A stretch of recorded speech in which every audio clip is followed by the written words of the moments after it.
Ndasvika pachipatara manje ndachimborwa kajoyride. Ndiani pindai.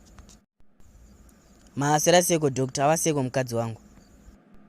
Mukadzi wenyu ananu zvekutoti munokwanisa kutoenda naye kumba zvanhasi.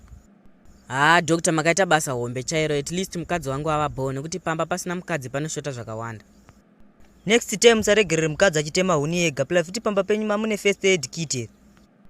Kona imi doctor ndikukumbira wakakubvunza panhau yema first aid kit amukutaura. Bvunzai tinzwe makasununguka yenyu. Kona imi doctor munhu akakwara ndomupa first aid then lemonade here, kana ndotanga namupa lemonade then ndozomupa second aid. Asi baba mama muna kubaya vaccine here. Hakuna chinonzi second aid kit. Problem ndekuti anambobaya vaccine. Saka muripo here pa WhatsApp. Doctor ndogara ndiri ozi online unge hembe nyoro. Izvezvi chai ndikatobadza data. Saka hurumende ringotadza here kuti vanhu vese vasina kubaya vaccine ngavasende pa WhatsApp kana pa Facebook.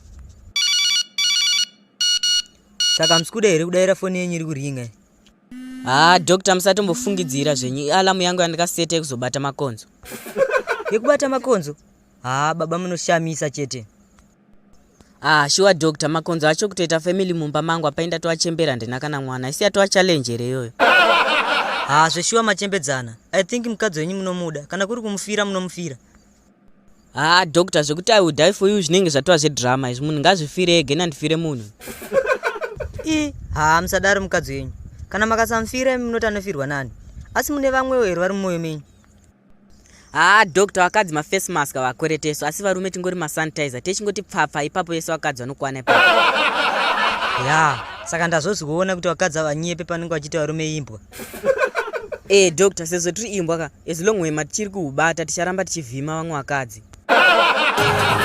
Amaraka, January disease yatiri kupinda toziva kuti zvinhu zvakaoma muno muZimbabwe. But seZimtooons comedy takauya neplanning nyama maiziva. First thing enda pa YouTube, then ubva search out Zimtooons comedy, then ubva sewa subscriber, then ubva tora screenshot ubva unoratidza any shop muno muZimbabwe. Isusu seZimtooons takarova madeals nemashops ese ari muno muZimbabwe kuti munhu anenge subscribe pa Zimtooons comedy anopuwa grocery reJanuary disease yese.